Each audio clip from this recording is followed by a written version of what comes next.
Welcome back, viewers. This is Resistance Radio Music Video Series. Once again, I'm your host, Brother Theron. As always, the first thing I want to do is give worship and praise to the Most High, Yahweh. And I want to give praise and thanks to His Son, Yahweh Shai, whom y'all call Jesus, the one that died for me. I want to thank all of my supporters, everyone that's subscribed to my channel, those that comment on the videos, those that like the videos, those that tune in and watch, take notes, and read. I appreciate each and every one of you.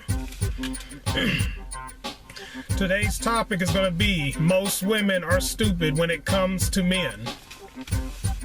Most women are stupid when it comes to men. Everything that I'm about to say doesn't necessarily apply to everyone all the time. As always, there are exceptions to every rule. None of this is intended to be taken as any kind of criticism, or it's just merely an observation. There's exceptions to every rule. Most women are stupid when it comes to men. Now, when I say stupid, understand that you need to just make a distinction between stupidity and ignorance. I'm not talking about people that act out of ignorance. Ignorance is just a matter of not knowing something and having to be taught something. Stupidity is not the same as ignorance. Stupidity is when you do know better and you don't do better. Most women are stupid when it comes to men. Our Creator intentionally made it hard for women and men to understand each other. Y'all need to understand this. Women can attempt to understand men, but it's not their responsibility to understand men. Let me explain that. Like I said, the Lord created us in such a manner where men want to understand women as much as possible. Women want to understand men as much as possible. There's nothing wrong with wanting to. But women, you need to understand it's not your responsibility to understand men. That's because of the fall. Brother Theron, what's the fall? I'm talking about Genesis chapter 3:16, when the original man and the original woman sinned, broke the laws of the Lord. There was a curse put on men, a curse put on women, a curse put on the serpent. Men are supposed to be the leaders and the head in the family. If that's the case, if the man is leading the family, it is his responsibility to, as much as possible, understand women. I'm saying all this because a lot of this, what happens between men and women, the battle of the sexes, is due to misunderstanding. Men misunderstanding women, women misunderstanding men. It's more important that the man learns how to understand the woman than it is for the woman to understand the man. This isn't a sexist comment. Like I said, if a man is leading, he needs to understand who and what he's dealing with. As you study the scriptures and history, you'll notice that there are fewer examples written about women about how to understand and deal with a man or men. This is all throughout history, whether you're reading secular history books or biblical history books or spiritually grounded historical books. There's just less information about women understanding men than there is men understanding women. Understand that when we're talking about the scriptures, they're written by holy men and prophets and messengers of the Most High. The scriptures are not sexist. That term sexist, I'm getting ready to explain that in a minute. When the scriptures were written by holy men, what that meant is these are men that were inspired by the Lord to write the scriptures. The point I'm making is, if you're a woman that believes otherwise, that the scriptures and the history books are sexist, then you've been successfully fooled by Western philosophy. I come down hard on Western philosophy because we live here in America, most of us.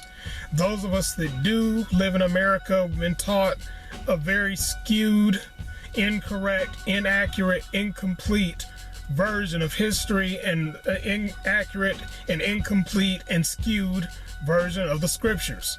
This is why they appear to be sexist, but in fact they're not sexist. The Lord chose holy men and prophets to write down the scriptures. But there are a few good ones that you can use, for example, on how women are supposed to deal with how women are supposed to deal with men and not be stupid when it comes to dealing with men.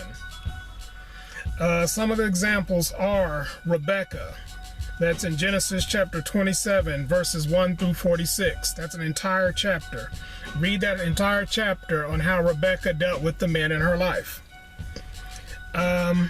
The midwives, Shiphrah and Puah.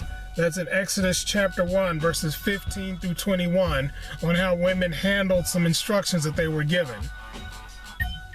Esther chapter 2, verses 7 through 23, and that's how Esther dealt with the men in her life. Susanna is another good example. And again, Susanna's in the Apocrypha. As I've told you before in other videos, that you can order it and have it put on your phone if you can't find the actual book. The actual book can be found in most bookstores, but not always. Anyway, the history of Susanna is in this book. The history of Susanna, chapter 1, verse 1 through 63. Try to read the entire chapter so you can get an understanding on how Susanna dealt with the men in her life. Then there's Judith. Judith is also in the Apocrypha.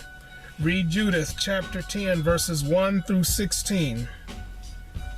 That's Judith chapter 10, verse 1, all the way through Judith chapter 16, verse 25. Read those chapters to get a better understanding of how Judith dealt with the men in her life. Women, read about these biblical women. The women that I've mentioned are biblical women. Most of them were inspired and led by the Lord to either do things or not do things with the men in their life and not be stupid when dealing with men.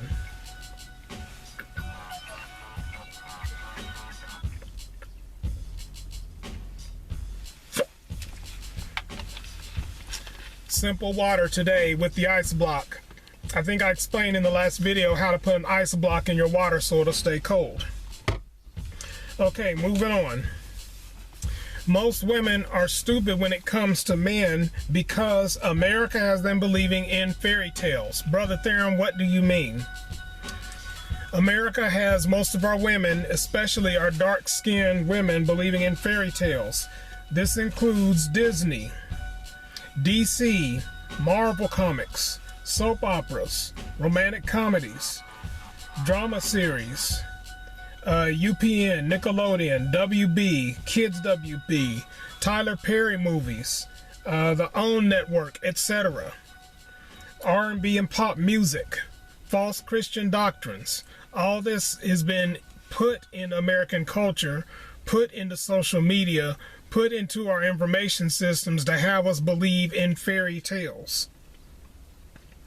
Like I said, the scriptures are not sexist. There's the proof that the scriptures are not sexist. I'm sorry, I'm getting tongue-tied. The proof that the scriptures are not sexist. You need to read 2 Peter chapter 1, verse 20 and 21. That's proof that the scriptures are not sexist. You need to read Proverbs chapter 8 and verse 4. The scriptures are not sexist. Amos chapter 3, verse 7. The scriptures are not sexist. Sexist is a relatively new term, a modern day English term that has a negative connotation to it. Sexist has a new meaning because of gender politics with no scriptural or historical basis at all. Those of you that are stupid men and women, you must realize that even speaking English is a broken language. It's a broken version of a bastardized language. It's not the original biblical tongue.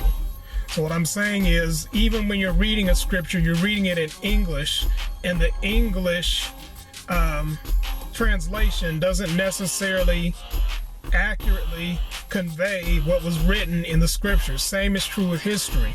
When you read your history books, you're reading them in English. The English language doesn't necessarily accurately convey to you what the writer was trying to say. So even reading and speaking English, you must understand it's a bastardized language. It will cause you to be stupid. It will cause men to be stupid when it comes to women. It will cause women to be stupid when it comes to men. Ladies, here's what I want you to understand. When a man is quiet and he doesn't respond, stupid women are too presumptuous. A man's quiet, you say something to him or you bring something up and he doesn't say anything or he doesn't say much. Don't always presume that that's something other than what it actually is. Those of you that are stupid when it comes to men, you believe that when a man has little to say about a topic or event or circumstances that there's something wrong.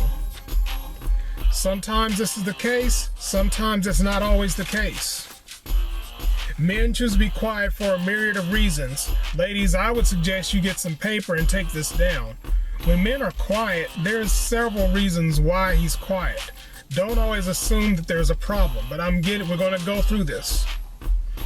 When a man is quiet and you have something to say to him or trying to get him to talk about something and he's quiet and not talking, the reason number one is this. He's just tired and doesn't feel like talking today to you. Don't take this personally. If you're dealing with a hardworking and or busy man, he's most likely trying to get things done. A lot of things get done all at once. Sometimes he'll not want to talk to you. Sometimes he won't talk. Sometimes he will. Don't always assume that this means there's an issue. So what I'm saying is, if you've got a man that's trying to be righteous, he's trying to work hard, take care of the household, take care of the family, take care of you, he's going to be busy. He's going to have a lot on his mind. He's going to have a lot to do. He's not going to necessarily have a lot to say. So if you bring something up and he doesn't respond and talk about it, don't always assume that there's a problem. So reason number one is he's just tired and doesn't feel like talking to you today. Let's see. Going on about that subject, he may need to talk. He may need something to be kept under wraps until a later time. So what I'm saying is, it may be he wants to talk to you, but not right now. There's a reason why he's not talking to you right now. Men are warriors, and this is called strategy. If you're a stupid woman that gossips in her posts frequently, he's less likely to talk to you about things. So if you're one of these ladies that talks to other people a lot, gossips about things, can't keep things to yourself, posting a lot of things, he's less likely to talk to you about what's going on. Don't always assume that this secret is another woman. That's something that some women make a mistake of. It doesn't necessarily mean you're stupid. It could just mean that you're ignorant to the fact that if a man's keeping a secret, it's not necessarily about another woman. It could be, but it's not necessarily. You have to approach it from that angle. If it is another woman, don't always assume that they're having a sexual relationship. You and your man are together, you're living together, married, together, whatever. He encounters another woman and they have a conversation. If they have a conversation, that doesn't necessarily mean that they have a sexual relationship. It means they had a conversation. If they're talking business, then the man needs to handle his business and leave everything personal on the table and handle his business. If he's handling business with a woman, another woman, don't always assume that it's a sexual relationship. Also, the man may be quiet around you because he believes that there's either going to be an argument or an interrogation, and he doesn't want an argument or he doesn't want to feel like he's being interrogated. Sometimes he just doesn't have the time and patience or the temperament to sit down and explain everything. Now, like I said, sometimes is the key. If you're dealing with a man that works with a lot of women or works with a woman as a supervisor, as a boss, you have to understand that depending on the type of job he has, he may have to do this talking and explaining with his supervisor boss already, possibly a female boss, and maybe he's sensitive about it. So what I'm saying is, if he's spent his day under the authority of a woman and he's having to report to her explain things to her, describe things to her, report what he's doing, list what he's doing. He doesn't want to come home and feel like he has to do the same thing with you. So no offense to you if you're ignorant about that, just study it and learn it. If you're stupid about that, don't be stupid about it. Most women are stupid when it comes to men. So that was reason number one. He's just tired. He doesn't feel like talking to you. Reason number two, something actually is wrong with him. He's just not ready to talk to you about it yet. Like I said, it may be something that y'all need to put off for now and talk at a later time, either when he has more information or he's processed it, he's got it figured out, or he's in the process of figuring it out. Now he's ready to talk to you about it. This is just the way masculine men are. Like I said, masculine men just don't typically talk when you're ready for them to talk. They have to be ready to talk when they're ready to talk. So like I said, reason number two, something is actually wrong with him. He just doesn't want to talk to you about it yet. When men are ready to make a major decision, even if it's a mistake, they want to avoid the 3Ds. I talked about the 3Ds before in another video. The 3Ds are delay, discouragement, and distraction. Most men try to avoid delay, discouragement, and distraction. They're trying to get things done. Again, men want to do things and not just talk about doing things. Masculine men want to do things and get things done instead of sitting around and talking about getting things done. So ladies, avoid doing the 3Ds. Avoid the delay. Avoid delaying him if possible. Avoid discouraging him if possible. Avoid distracting him if possible. Unless it's urgent, avoid 3Ding him. So I kind of put it in a verb form. Try not to 3D your man. Try not to discourage him. Try not to delay him. Try not to distract him. So reason number one, he's just tired, doesn't feel like talking to you. Reason number two, something actually is wrong. He's just not ready to talk about it yet. That's the other reason he could be quiet about it. Okay, we're going to go on to reason number three. Most, not all, most tongue-tied again. Most masculine men do not like to admit to fault, loss, weakness, lack, or insufficiency. Those are 5 things that men don't want to admit to. They'll admit to them, but they don't like to admit to them. Men don't like to admit to being at fault. We don't like to admit to having a loss. We don't like to admit to weakness. We don't like to admit to having lack. We don't like to admit to being insufficient. Yahweh created men to be this way. This is just how masculine men is. It wasn't my idea or my plan. This is just how masculine men are. If he's been defeated, beaten, ripped off, played, swindled, etc., in any way, he probably doesn't want to talk much about it. Especially if it's about someone or something he loves. So let me explain real quick. When a man loves someone or a man loves something, he doesn't like to admit to the lack, loss, fault, insufficiency in that area regarding that person that he loves or that thing that he loves. So because of that, he's not going to want to talk to you. This could include a child, a sibling, someone else he cares about in his family, a nephew, a close friend, etc. Consider that there's possible childhood trauma. So consider the possibility that something happened to him when he was young and he's either dealing with it or has not dealt with it yet. So if there's loss, lack, insufficiency, or weakness in that area, he's going to have a hard time talking to you about it.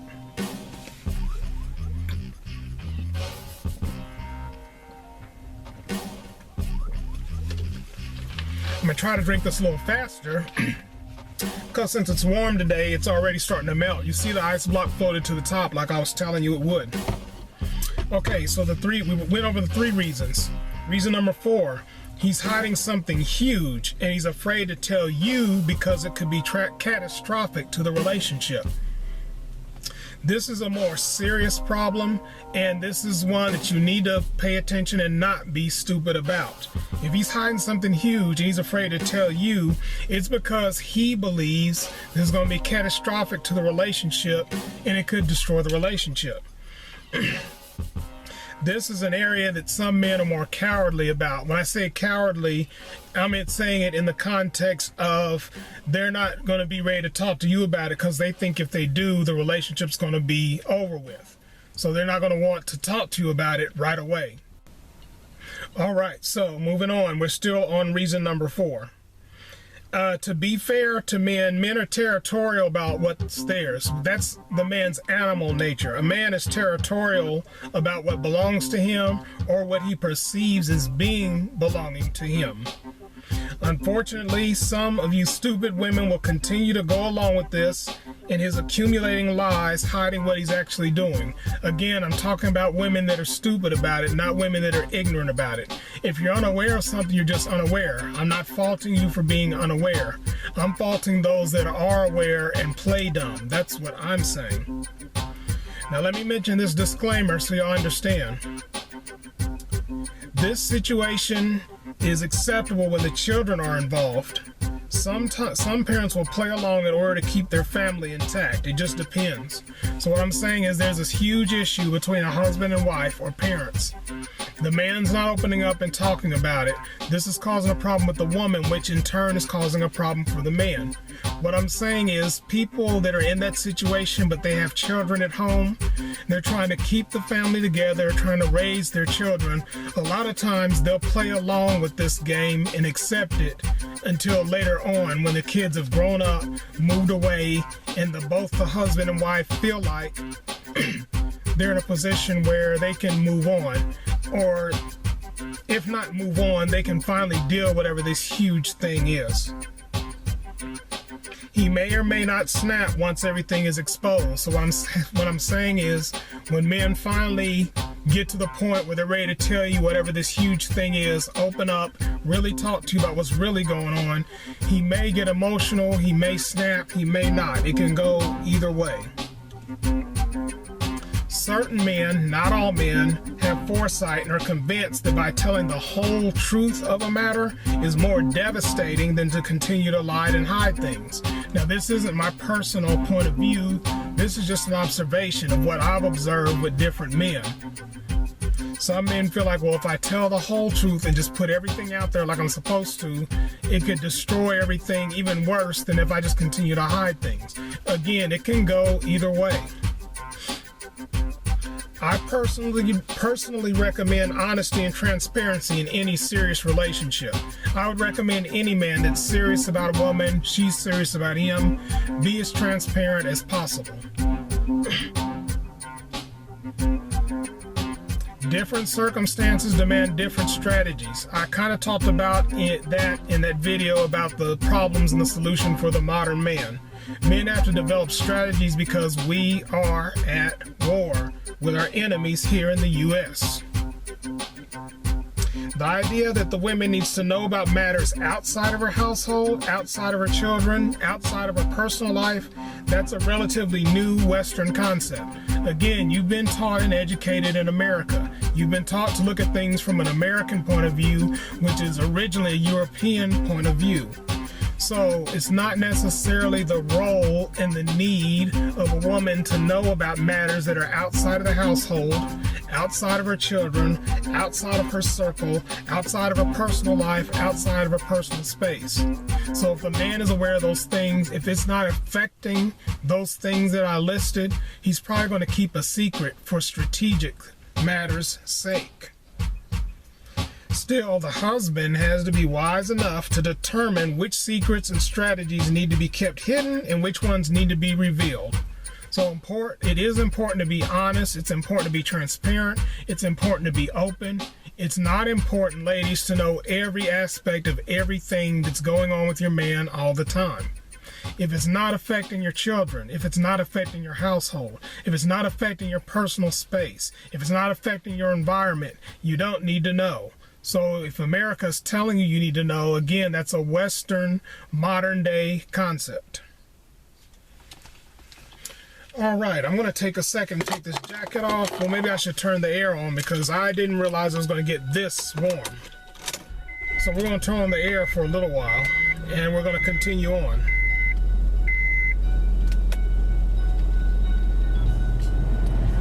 So now the next topic is going to be a touchy one. We're going to talk about the subject of other women and cheating. Now, when I say cheating, I'm only using that word because it's a very common word with American women in relationships. Men and women both of us need to stop using this misleading term.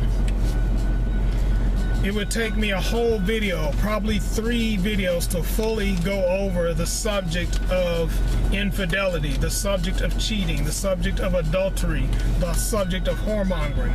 I covered some of this in the marriage video. Since it's too broad of a term, I'm not going to try to even cover the whole topic of cheating on other women in this video. This video is called Most Women Are Stupid When It Comes to Men.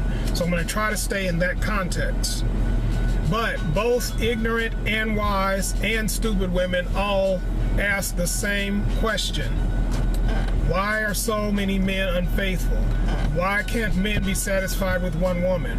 Why do men always have to stray away from their relationship with other people? I'm going to give you the short answer because this is going to be a short video that I can't cover the whole topic in one video.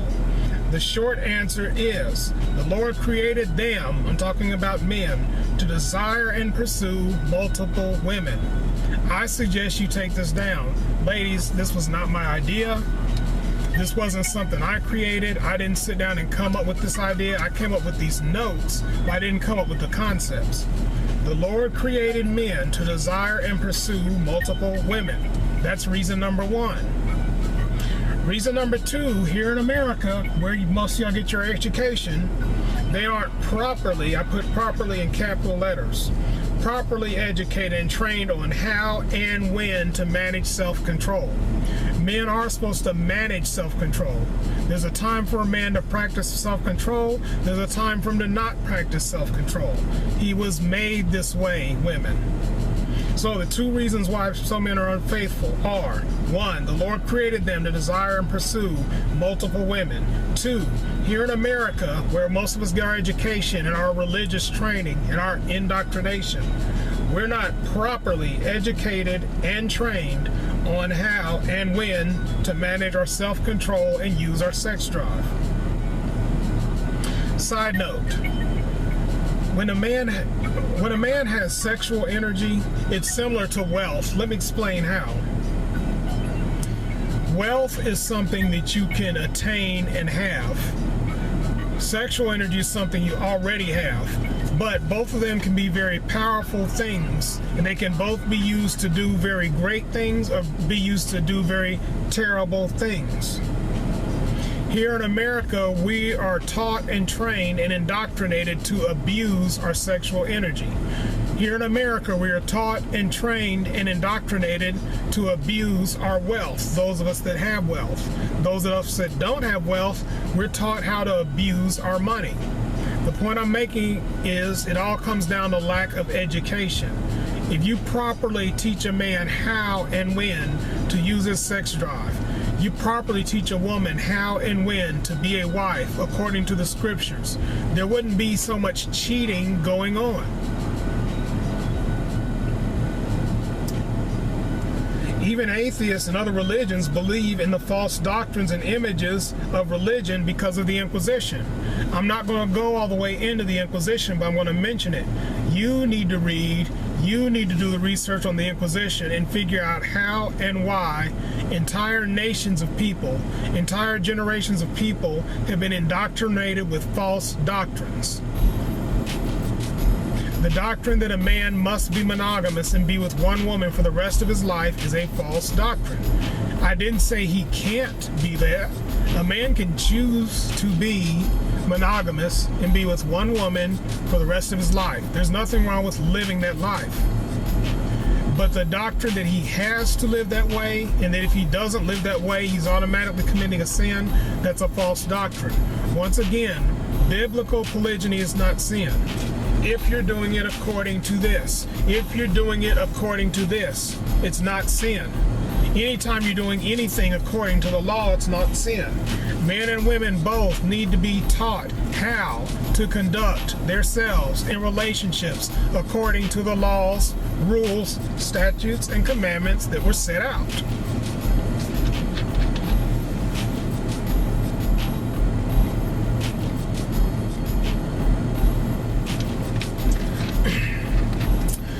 All right, ladies, before you get mad, before you argue with me, ask yourself these questions. Who writes and publishes books here in America?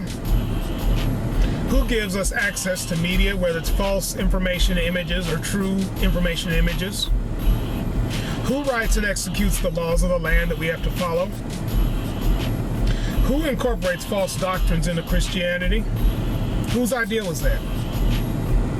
Why are most women stupid enough to believe all of what I just said above? And again, don't take it personally. If you believe that all of the books that were written and published in this land, all the access to the media, whoever writes and executes the laws of the land, whoever incorporates false doctrine, if you believe that this was done by Hebrew Israelites, the Lord's chosen people, you are stupid.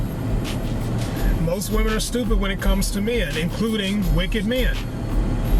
Who writes and publishes the books? Who gives us access to the media, whether it's true information or false information? Who writes and executes the laws of the land? Who incorporates false doctrines into Christianity when you go to church and you hear the pastor saying things that are not in here? When you hear the pastor saying and doing things that are not in here? Whose idea was that? My job is to present and teach you the truth. When I say truth, I'm talking about biblical truth, historical truth, and personal experience. My job is to present it to you and teach you. Your job is to accept it or reject it. Whether you're a stupid woman, a wise woman, or an ignorant woman, whichever category you're in, your job is either to accept what I'm teaching you as the truth or reject it as the truth. I'm telling you the truth about men. Rejecting truth keeps you trapped in your circumstances. Let me say that again. When someone presents you with the truth and you reject it, you stay in whatever circumstances you're in, so that you come back later and ask, why am I in the circumstances I'm in? It's because you reject the truth. Believe what a man does, not what he says. If you don't want to be stupid when it comes to men, don't necessarily believe what he says. Watch what he does and believe that. That's what you believe. If you decide to part ways with a man, let's say you're with a man, he's unfaithful. You decide you want to part with him, divorce with him, break up with him, whatever. There's about a 70 to 80% chance you're going to end up in the same situation if you get with another man. 7 to 8 out of those 10 men are going to be just like who you just broke up with or worse. 7 or 8 out of the 10 men that you look for are going to be just like the man you broke up with, just like the man you divorced, or worse. The other 2 or 3 men are rarities. They're exceptions to the rule, but they do exist. So ladies, don't just give up on me. Don't just turn off the video. I'm not saying these men out here that are faithful to the end don't exist. I'm just saying there's about a 2 out of 3 out of 10 of them that actually are. They do exist. If you're with one of them, consider yourself blessed. So ladies, those of you that are married, those of you that are living with a man, you're with a man and he's faithful to you, he's only dealing with you on a personal level, no other woman, consider yourself blessed. You're supposed to be thanking and worshiping the Most High because he blessed you with a faithful man. The rest of them, you break up with them, you get with another one, they're going to be just like the other ones. So, real quick, I'm going to read 1 Corinthians 14 and 35. Then I'm going to explain why I'm reading it. We're going to go to 1 Corinthians chapter 14, verse 35. I'm almost there. Be patient with me. 1 Corinthians chapter 14, verse 35.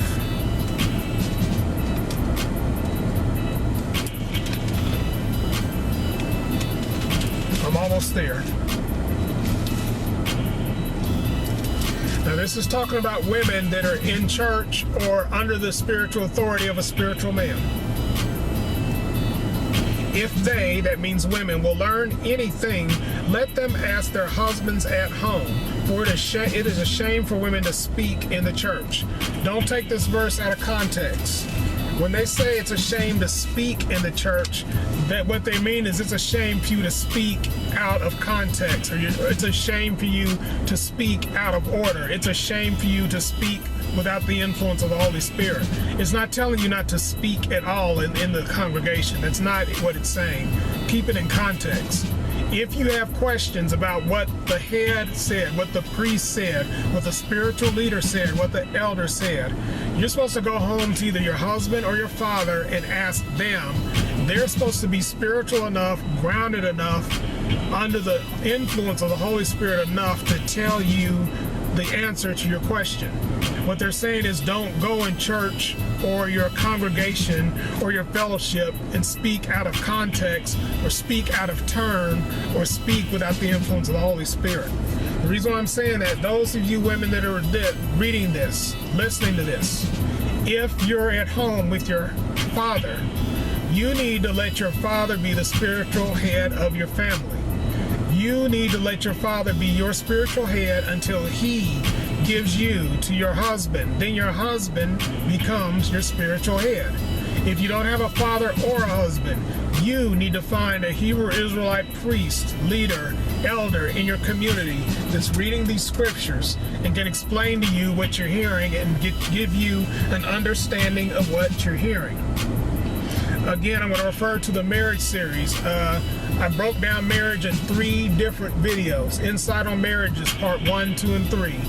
Go back and listen to those so you can get a clear understanding of your role as a wife, your role as a woman, clear understanding of a man's role as a husband, a man's role as a man. Most women are stupid when it comes to men.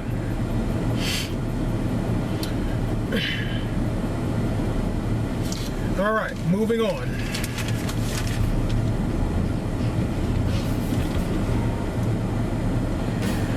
Here we are.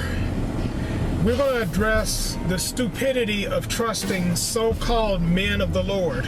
I have to address this because I know a lot of Christian women. I know a lot of women who are diligently and genuinely seeking the face of the Lord every day. They're trying their best to hear from the Lord and follow only men that are serving the Lord and listening to the Lord and following the Lord. Here's the stupidity of trusting so-called men of the Lord. Ladies, avoid these pastors that say this: the Lord is going to send you a husband. Okay, stop right there. When it's worded this way, it's misleading. I'm not saying the pastor's lying. What he is saying is something that might be true, might not be true. The Lord may send you a husband, but he may not send you a husband.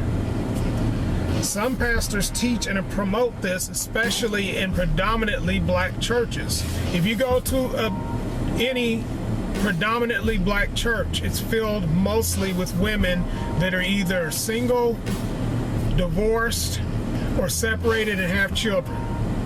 These women are diligently and genuinely seeking the Lord. In the process of diligently seeking the Lord, genuinely seeking for the Lord, they're also looking for him to send them a husband. Beware of these pastors that say that that's going to happen just because you're in church. He may send you a husband, he may not. Why do I say that?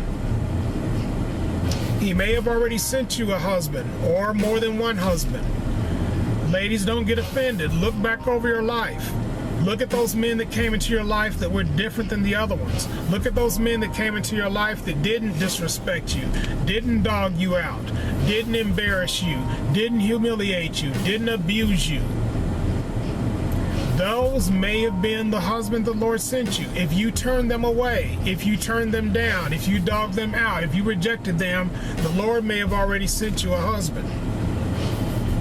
Like I said, in predominantly black churches, you walk in almost any black church in a city, it's mostly black women in there that are not married or have been married and divorced. have one or many children. And like I said, they're being sincere, they're being genuine, they're truly trying to serve, they're truly trying to improve their life. Nothing's wrong with that. But I have a problem with men that are in high positions that tell them their Lord's going to send them a husband when he doesn't know that for himself.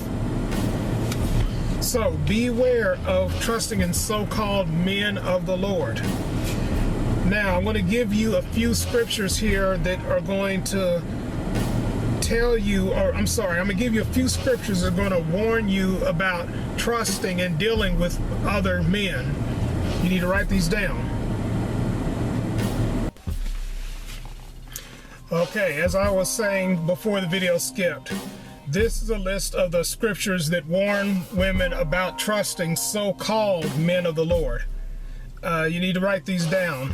Matthew chapter 7, verses 15 through 20. 1 John chapter 4, verses 1 through 3. Ecclesiasticus chapter 11, verse 33. That's in the Apocrypha. Ecclesiasticus chapter 37, verses 1 through 4. That's also in the Apocrypha. The History of Susanna chapter 1, verses 7 through 12. Those are the scriptures that warn you about trusting people and who not to trust, who to follow and who not to follow. I have to address this. Women, you need to watch out for those men that say, these men that are pastors or heads of a church, and they say the Lord is going to send you a man. I don't want to break anyone's hopes. That's not entirely accurate and it's not complete. He may send you a man, he may not send you a man. It's worded this way for a reason. There's a reason why so-called men of the Lord teach and promote this, especially in the predominantly black churches. So those of you that live in a neighborhood where there's a lot of predominantly black churches, if you go in and look and notice, it's mostly filled with so-called black women that are either divorced or never before married, or the ones that are single and have several children. Those of you that are single women and you don't have children and you're in a church, you need to watch out for these so-called men of the Lord, because some of them are predatory, meaning they're interested in being your first man. They're interested in having their way with you, but they're not interested in being the man of the Lord that they're supposed to be. They're not interested in encouraging you to be the woman of the Lord that you're supposed to be. So you have to watch out for those type of men. You have to watch out for the type of men that are trying to keep you in that congregation and keep you coming, but not giving you the accurate truth of the scriptures. Nowhere in the scriptures does it promise that the Lord's going to send you a husband. He may or he may not. Understand too, look back on your life. Those of you women that are older, getting up in your 40s, 50s, etc. Look back on your life. Did a man come into your life that didn't abuse you, didn't yell at you, didn't embarrass you, didn't humiliate you, didn't play you, didn't dog you out? That may have been the husband that the Lord sent you. What may have happened or may not have happened, you may not have recognized him as being the man in your life. You may not have recognized him as being your husband. Or you recognized him, but you didn't respect him enough. Or you were living a type of life that wasn't suitable for him to pursue you to be his wife. In that case, the Lord may have already sent you a husband, possibly more than one. So when a man over you that's supposed to be a pastor, supposed to be a deacon, supposed to be a teacher, supposed to be serving the Lord wholeheartedly, tells you that the Lord's going to send you a man, he may send you one. If he does, all praises. If he does not, he may have already sent you one, or it just may not be for you. The fact that there are significantly more women on earth than there are men proves that the Lord never intended for every woman to be married. He never intended for every woman to stay married. He never intended for every woman to even be in a relationship. Those Those of you that are being promiscuous, those of you that are living your best life, so-called, those of you that are having your so-called hot girl summer, those of you that are your completely independent, don't need a man lifestyle.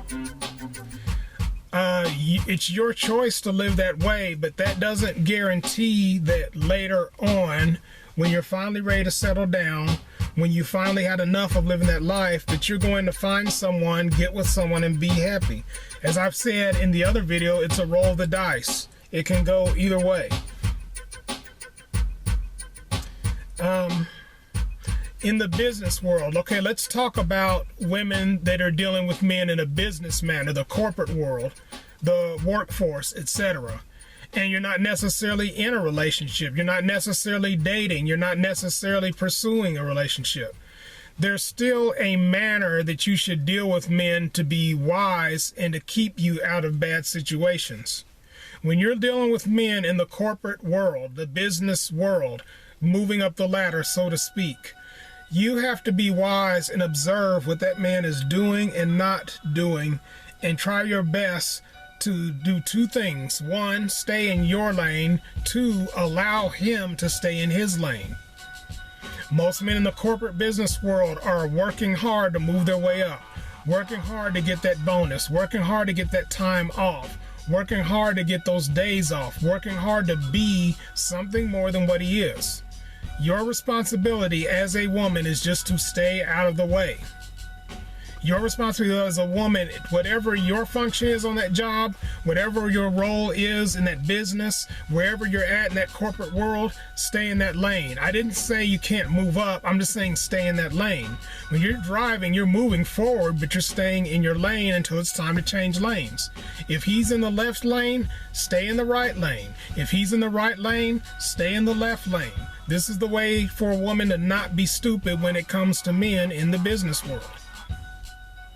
I talked about on the job relationships before. I believe it was in the problems with men and the solutions with men.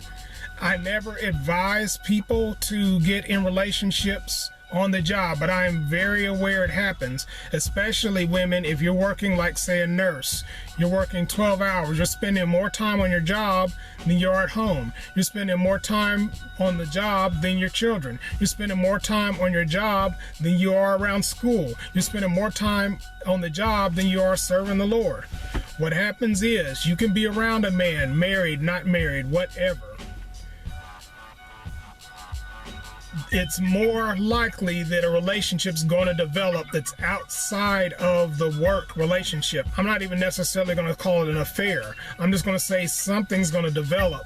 And it's going to be your responsibility to handle that in such a manner that you can keep your job. Handle that in such a manner that you can stay in your lane. If you're married, handle it in such a manner that you don't endanger your relationship. Again, guys, the definition of adultery is when a married woman is with a man. Whether the man's married or not is irrelevant. When a man is with a married woman, that's adultery.